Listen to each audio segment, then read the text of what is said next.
Welcome to the Workers' Reading Room. This is Working Class Wednesday, and today I'll be reading from Labor and Freedom, the voice and pen of Eugene V. Debs. This is Roosevelt and His Regime. Roosevelt and His Regime. From Appeal to Reason, April 20th, 1907. The only time in my life I ever saw Theodore Roosevelt was years before he became President of the United States. I was aboard of a train in the far west, where Roosevelt was then said to be following ranch life, and as he and several companions in cowboy costume entered the car at a station stop, he was pointed out to me. I did not like him. The years since have not altered that feeling of aversion except to accentuate it. I have since seen the nation mad with hero worship over this man Roosevelt, but I have not been impressed by it. Very great men sometimes shrivel into very small ones, and finally vanish into oblivion in the short space of a single generation. The American people are more idolatrous than any heathen nation on earth. They worship their popular heroes, while they last, with passionate frenzy, and with equal madness do they hunt down the sane fools who vainly try to teach them sense. Theodore Roosevelt and George Dewey as heroes, and Wendell Phillips and John Brown as fools, are notable illustrations. American history is filled with them.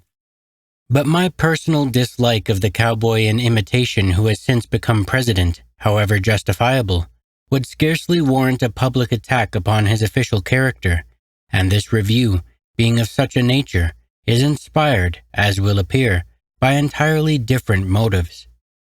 There are those, and they constitute a great majority of the American people, who stand in awe of their president, supposedly their servant, but in fact their master. They speak of him with a kind of reverential adulation as a lordly personage, a superior being to be looked up to and worshipped rather than a fellow man to be respected and loved. There are others who betray equal ignorance in a more vulgar fashion by coarse tirades, for which there is often as little excuse as there is for the extreme adulation. Regarding the President of the United States as I do, simply as a citizen and fellow man, the same as any other, I shall speak of him and his acts free alike from awe and malice, and if I place him in the public pillory, where he has placed so many others, to be seen and despised of men, it will be from a sense that his official acts, so often in flat denial of his profession, merit the execration of honest men. In arraigning President Roosevelt and his administration, I have no private spite nor personal grudge to satisfy, but an obligation to redeem and a principle to vindicate. I shall go about it as I would any other moral duty, asking no favors and prepared to accept all consequences. In the first place, I charge President Roosevelt with being a hypocrite, the most consummate that ever occupied the executive seat of the nation. His profession of pure politics is false, his boasted moral courage the bluff of a bully, and his square deal a delusion and a sham. Theodore Roosevelt is mainly for Theodore Roosevelt, and incidentally for such others as are also for the same distinguished gentleman, first, last, and all the time. He is a smooth and slippery politician, swollen purple with self-conceit. He is shrewd enough to gauge the stupidity of the masses, and unscrupulous enough to turn it into hero worship. This constitutes the demagogue, and he is that in superlative degree. Only a few days ago he appeared in a characteristic role. Rushing into the limelight, as necessary to him as breath, he shrieked that he and Root were horrified because of certain scandalous and revolting charges made by one of his own former political chums. Of course, he and Root of Tweed fame, the foxiest fixer of them all, were horrified because of the shock to their political virtue. But it so happened that the horror took effect only when they found themselves uncovered. The taking of Harriman's boodle for corruptly electing him president, and the use of the stolen insurance funds for the same criminal purpose did not horrify the president and Root, nor would they be horrified yet if they had not been caught red-handed in the act with the booty upon their persons. The cry of the exposed malefactor and all his pack of yelpers that he is the victim of a plot by his own friends and supporters, the very gentlemen who furnished him with free special trains, paid his campaign expenses, and in fact bought the presidency for him, is so palpably false as to be absolutely ridiculous, and only brings into bolder relief the hypocrisy and fraud it was designed to conceal. This much is preliminary to the extraordinary official conduct of the president, which has horrified not only its victims but millions of others, and now prompts this review and protest. Something over a year ago, Charles Moyer, William Haywood, and George Pettibone of Colorado, leading officials of the Western Federation of Miners, were overpowered and kidnapped by a gang of thugs and torn from their families at night by conspiracy of two degenerate governors and another notorious criminal acting for the Mine and Smelter Trust, one of the most stupendous aggregations of force and plunder in all America. Every decent man and woman was horrified by this infamy, and the whole working class of the nation cried out against it. Was Roosevelt also horrified? Yes, because the Mine and Smelter Trust had kidnapped 3 citizens of the Republic? Oh no, the 3 citizens were only working cattle, and he never had any other conception of them.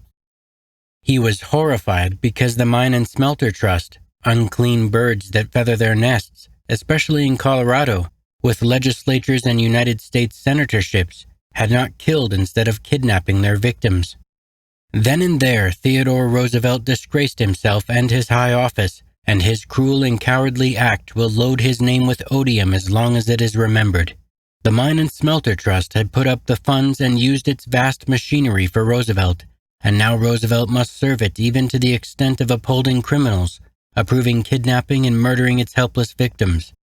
When Roosevelt stepped out of the White House and called Moyer, Haywood, and Pettibone murderers, men he had never seen and did not know, men who had never been tried, never convicted, and whom every law of the land presumed innocent until proven guilty, he fell 1,000,000 miles beneath where Lincoln stood, and there he grovels today with his political crimes, one after another, finding him out and pointing at him their accusing fingers.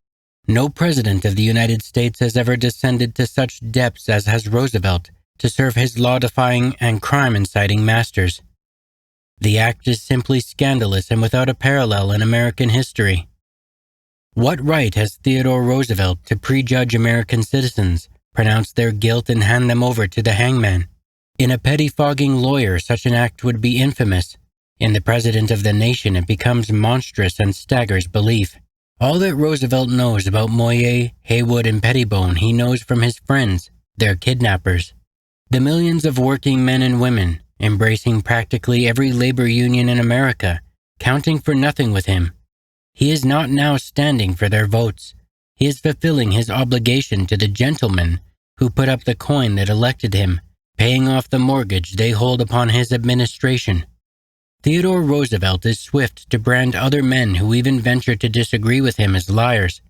He, according to himself, is immaculate and infallible. The greatest liar is he who sees only liars in others. When Theodore Roosevelt, President of the United States, denounced Charles Moyer, William Haywood, and George Pettibone as murderers, he uttered a lie as black and damnable, a calumny as foul and atrocious as ever issued from a human throat.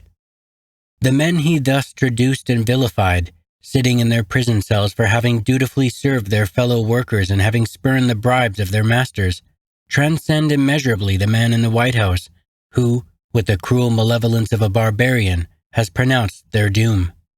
1,000 times rather would I be one of those men in Ada County Jail than Theodore Roosevelt in the White House at Washington. Had these men accepted, with but a shadow of the eagerness Roosevelt displayed, the debauching funds of the trust pirates, they would not now languish in felons' cells.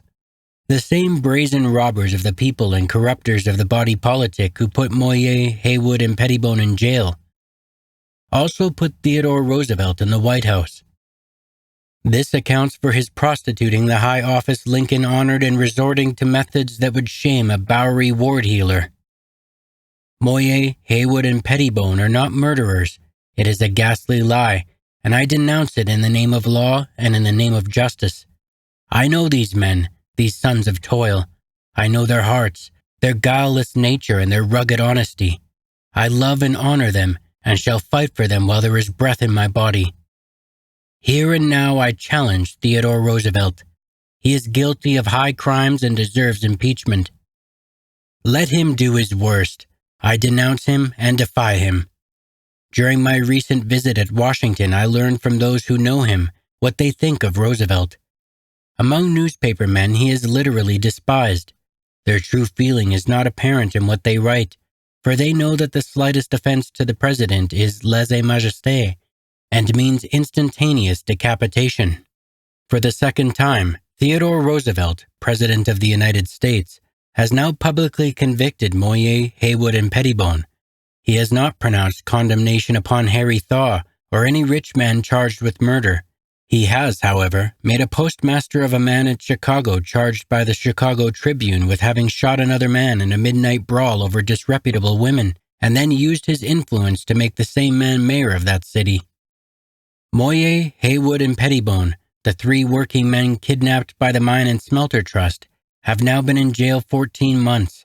They have not been tried, but twice condemned by President Roosevelt, the last time but a few days ago, in connection with Harriman, his former political pal and financial backer. These men are in prison cells, their bodies in manacles and their lips sealed. They cannot speak for themselves.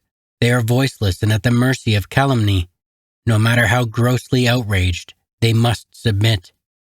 For a man clothed with the almost absolute power of a president to strike down men gagged and bound, as these men are, he must have an unspeakably brutal and cowardly nature.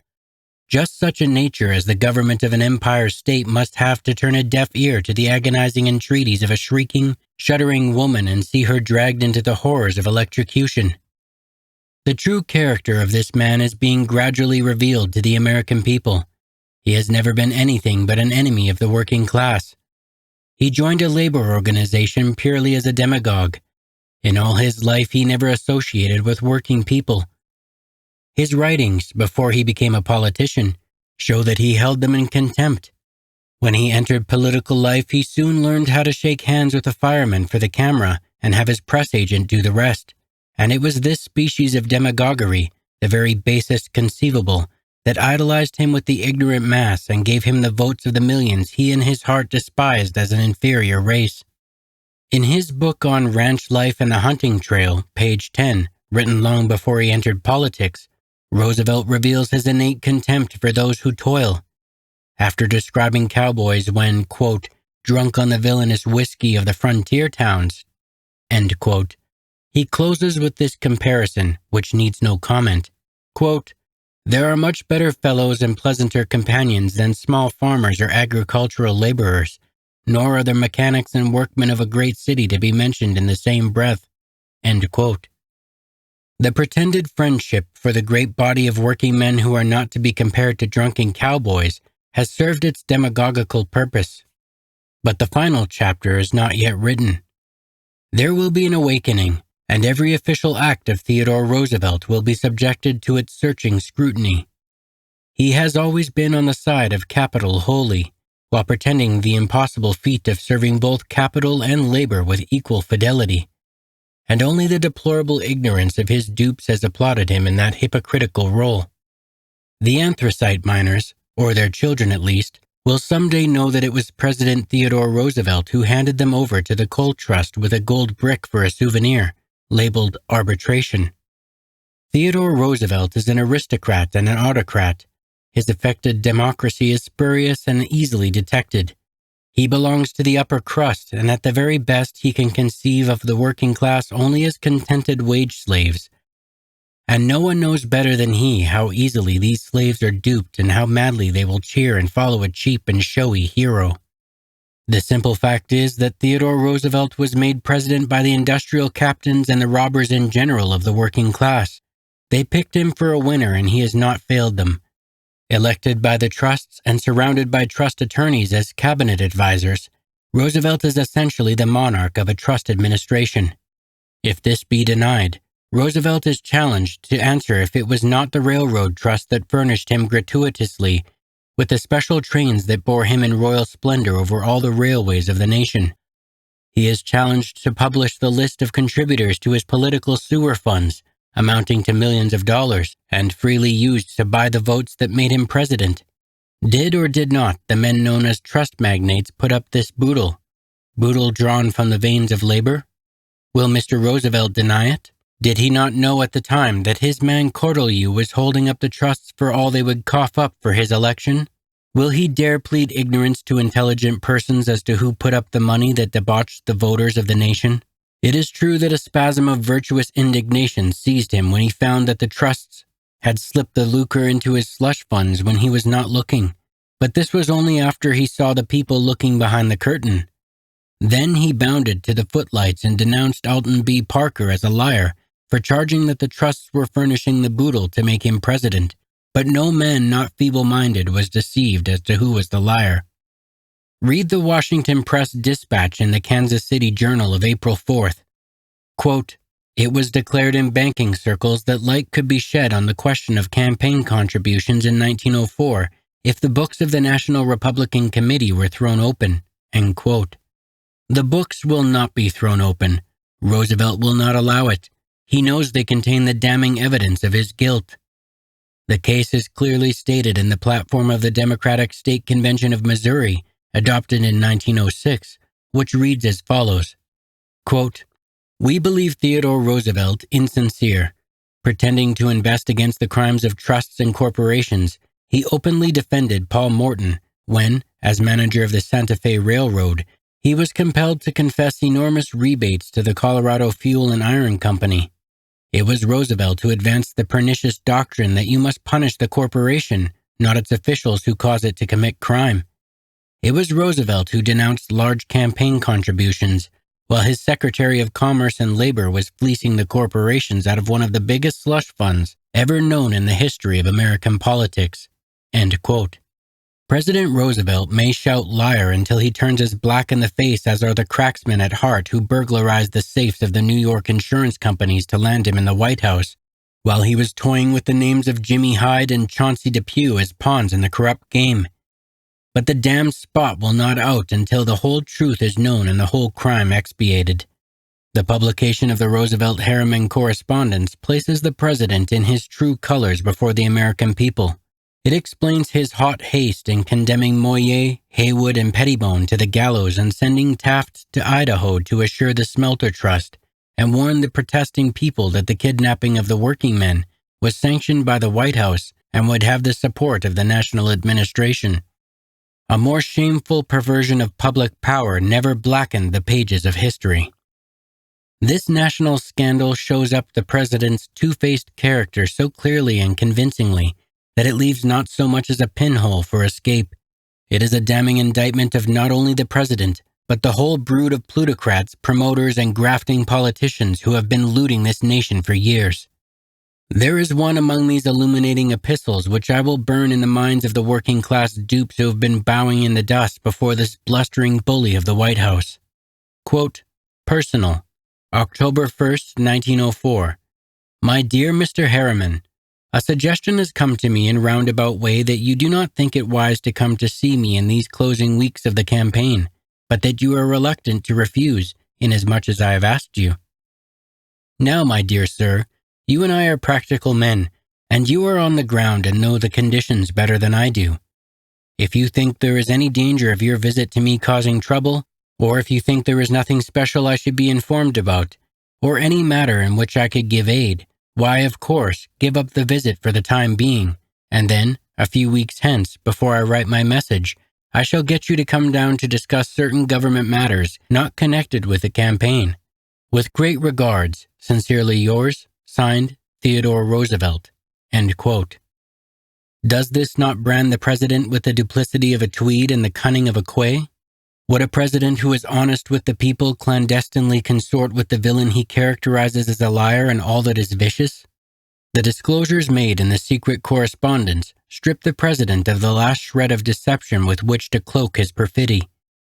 The mask is lifted and the exposure is complete. It is in the president's own handwriting in a letter to Harriman that would never have seen the light had not circumstances forced it upon the attention of a betrayed people. It is adroitly phrased, but its meaning is not in doubt. He knew Harriman then as he knows him now, wanted his boodle and insinuatingly coaxed him to sneak to the White House when no one was looking, and only after he was discovered did he denounce Harriman as a liar and fall into his usual fit of moral epilepsy. From now on, there will be a sharp decline in the stock of Theodore Roosevelt. The capitalist papers may continue to boom him as the only savior, and his corps of press agents at the White House may continue to grind out 3-column stories about the awful conspiracy of his trusty friends to ruin him, but his bubble is pricked and the cheap glory in which he reveled is departing forever. The people have been sadly deceived for a time, but the march of events is opening their eyes. Only the very ignorant and foolish believe that a president who has surrounded himself with Wall Street darlings as cabinet ministers has any serious designs on the trusts. The Ryan, Root, and Roosevelt combination is ideal. It speaks for itself, and with such shining lights as Taft, Cortelyou, Knox, and Paul Morton surrounding it, all lingering doubt is removed, and the fool's paradise is in the full blaze of its glory. Space will not permit a review of the personnel of the president's official family, at least 2 of whom, had the law been enforced, would now be in a penitentiary. The story of President Roosevelt and Paul Morton, if truthfully told, would make a luminous chapter in railroad rascality and political jobbery. It was to this notorious strikebreaker and self-confessed criminal that Roosevelt issued a bill of moral rectitude long as Pope's essay that landed him into the $80,000 a year insurance graft he now holds down. There is in this promotion the very climax of the irony of Boodle. Paul Morton, who began as a strikebreaker on the CB&Q and reared a monument to theft in Hutchinson, Kansas, and left his trail of crime all the way from the Mississippi to the Pacific, is fit, indeed, to be the cabinet associate and confidential chum of a president who puts him at the head of the company whose funds were stolen to buy his election. William H. Taft is another of the elect, and it is easy to understand why Roosevelt has decided to make this illustrious son his successor as President of the United States, and is now grooming him with the patronage of the national administration.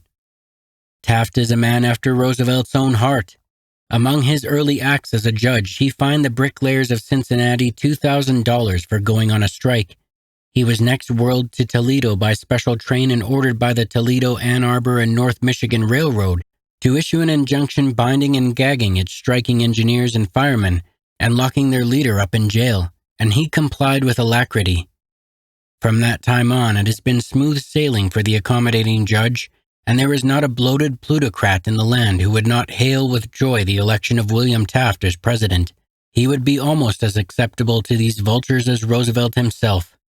The manner in which President Roosevelt manipulates the Supreme Court by bestowing lucrative offices upon the sons and other relatives and friends of its dignitaries can only be hinted at here, but will receive due attention later on. The case of ex-Senator Burton is an instance in point. Other senators had taken thousands in similar cases to Burton's paltry few $100s, but Burton was marked by Roosevelt for refusing to crook the knee to the Sugar Trust and pursued with merciless ferocity until he was lodged behind prison bars. The president did not have a call to go after his old friends Chauncey Depew and Thomas Platt with the same virtuous passion to see crime punished and criminals jailed. When Roosevelt was making his continental campaign in the palatial special trains furnished free by the railroad trusts, he stopped at Abilene, Kansas, the home of the then Senator Burton, and opened his speech there in these words, quote, "I am glad to be at the home of the senior senator from Kansas, and am delighted to meet and greet his neighbors and friends. I want to say that no man in this world has done more, and I had almost said as much, to place me where I am now, than your distinguished senator." End quote. Fine way the president had of showing his gratitude. Burton should have known better and taken warning. When Roosevelt gets that near to a man, something is going to happen. My dear is then due to be metamorphosed, with startling suddenness, into an atrocious liar. Roosevelt can brook no rivalry. He is the self-appointed central luminary in the solar system. All others must be contented with being fireflies. He must violate all traditions and smash all precedents. He is spectacular beyond the wildest dreams. He must have the center of the stage and hold the undivided attention of the audience. Any stunt will do when the interest lags. A familiar turn with a prizefighter or a gunman is always good for an encore. Nothing is overlooked. A dash to Panama with a fleet of battleships and a battery of cameras and a squad of artists and reporters is good for thousands of columns about the marvelous virility and fertility of the greatest president since Washington. He is followed with minute and eager details as he darts from cellar to roof, inspects every shingle, wears a solemn expression, throws a shovelful of coal into the furnace, snatches a bite from a working man's pail, shakes hands with a startled sectionman, and off like a flash to look after some other section of the planet that it may not drop out of its shining orbit. Mighty savior of the human race. Such is Theodore Roosevelt, the president who condemns working men as murderers when they are objectionable to the trusts that control his administration.